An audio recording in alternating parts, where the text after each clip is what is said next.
Terceira declaração de Paulo que nos dá segurança. Olha aí o que está escrito. Versículo 30. Aos que Deus predestinou, a esse Deus também o quê? Chamou. Vamos entender isso aqui.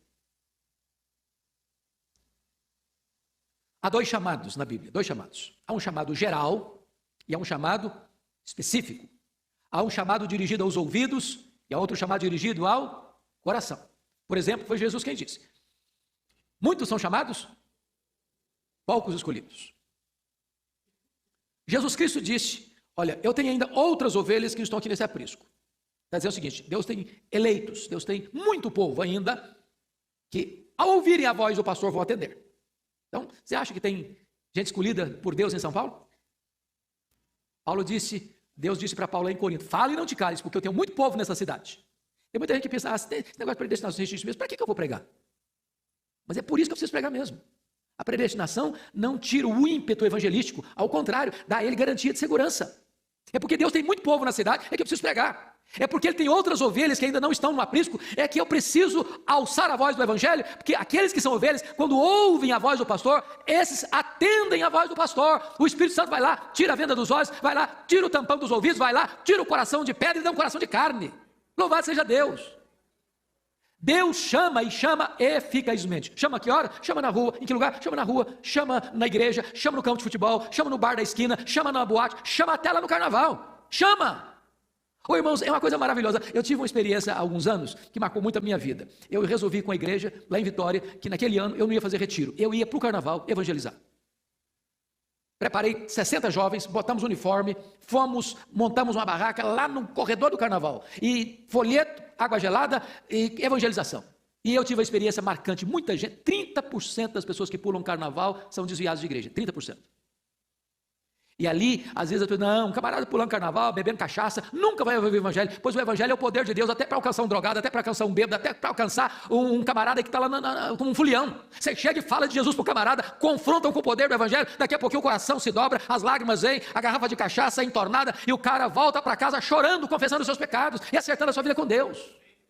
Não, ninguém pode resistir à voz poderosa de Deus. Eu já contei aqui para a igreja uma experiência e vou repetir, tem muita gente nova aqui hoje. Eu um dia estava numa segunda-feira no meu gabinete pastoral, um senhor bate a porta e disse: eu preciso falar com o senhor. Eu falei: pois não. Ele disse: eu estive aqui na igreja ontem à noite, no domingo à noite. Eu falei: que bom, o senhor é bem-vindo aqui. Eu falei: não, mas eu não vim participar do culto não. Eu falei: então você vai fazer o quê? Eu falei: eu era um traficante, vim roubar um carro. Eu falei: é mesmo? E levou o carro? Não consegui levar. Eu falei: por quê? Ele diz: enquanto eu estava lá, os carros estavam na frente do templo, na rua, eu escutei uma música, e eu fui atraído pela música, e do jeito que eu estava com o meu revólver 38 na cintura, eu entrei. Quando eu entrei, a palavra de Deus entrou como uma bomba no meu coração. Eu reconheci meu pecado, e eu me entreguei a Jesus, e eu saí correndo para casa chorando, e minha mulher me perguntou: o que aconteceu com você, cara? Alguém te machucou, te bateu, te feriu? Não, mulher, eu ouvi o evangelho, Jesus me salvou, Jesus me perdoou, eu sou uma nova criatura, Deus mudou a minha vida. Eu acompanho esse homem até hoje. Jesus mudou a vida dele. Deus chama, e chama eficazmente. Louvado seja Deus, porque um dia você e eu ouvimos essa voz, ou lendo um texto da Bíblia, ou pegando um folheto sujo no chão, ou ligando um programa de rádio, televisão, ou um livro, uma leitura da Bíblia, uma pregação, ou um hino que você estava escutando. Jesus entrou na sua vida, porque um dia você ouviu essa voz. Terceira declaração de Paulo: aos que Deus predestinou, a esse Deus também o quê? Aos que Deus predestinou, esse Deus também chamou. Aos que Deus chamou, Deus fez mais o quê? Justificou. Aqui está o coração da Bíblia. O crente que não compreende a gloriosa doutrina da justificação, ele vive perturbado, inquieto, inseguro. Então o que é justificação? Vamos lá.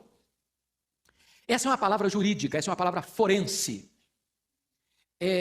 Justificar ou justificação é um ato de Deus, onde ele declara, lá diante do seu tribunal, que aquele que creu em Jesus, mediante o sacrifício do substituto, Jesus Cristo, ele está quites com a lei de Deus e com a justiça de Deus. Ele não deve mais nada. Não há condenação sobre a vida dele mais. Lá na justificação, Deus resolveu seus problemas do passado, do presente e do futuro. Então eu vou explicar isso bem, mais claro para você. A Bíblia diz que todos pecaram e destituídos estão da glória de Deus. Não há justo nenhum sequer. E a Bíblia diz que todos, sem exceção, vão ter que comparecer perante o tribunal de Deus para dar conta da sua vida. E a Bíblia diz que naquele grande dia do juízo os livros vão ser abertos. E a Bíblia diz ainda que no grande dia do juízo, quando os livros forem abertos, nós vamos ser julgados segundo o que estiver escrito nos livros. E o que vai estar escrito lá? Pois bem, a Bíblia diz que nós vamos ser julgados pelo menos por 4 critérios. Primeiro critério, pelas nossas palavras. Quem acha que vai ter chance de alguém é passar pelo pente fino da justiça de Deus, pelo critério das palavras. Tem alguém? Só para fazer um checklist aqui agora, com você que está aqui. Já xingou alguma vez? Já falou palavrão alguma vez? Já contou alguma piada que não devia ter contado alguma vez? Já falou mal dos outros alguma vez? Dedinho ficou nervoso, você teclou alguma coisa que não devia teclar alguma vez? Bom, por esse critério das palavras não passa ninguém. Então, nesse quesito, condenado. Segundo, não vão ser julgados pelas nossas obras. Você acha que alguém vai conseguir passar nesse pente fino do tribunal de Deus pelo critério das obras? O que você fez? Seu pai não viu, sua mãe não viu, seu marido não viu, sua mulher não viu, seus filhos não viram, seus amigos não viram, seu pastor não viu, a justiça não viu. Passa alguém nesse pente fino? Não consegue passar ninguém. Pelas obras ninguém pode ser salvo. Sabe por quê? Porque o padrão é perfeição. A Bíblia diz assim, se você guardar toda a lei e tropeçar num único ponto, você é culpado da lei inteira. Então, não dá para passar nesse critério. Então, nesse quesito, condenado. Terceiro quesito, omissão. Nós vamos ser julgados também pelas nossas omissões. Se você sabe que deve fazer o bem e não faz isso, você está pecando. Bom, você aqui acha que alguém, porventura, fez tudo o que deveria fazer? Nesse quesito, alguém passa? Isso é tão complexo que Mateus 25 traz a imagem de um julgamento, 31:46, só com pecados de omissão. E o resultado para aqueles que não passaram por este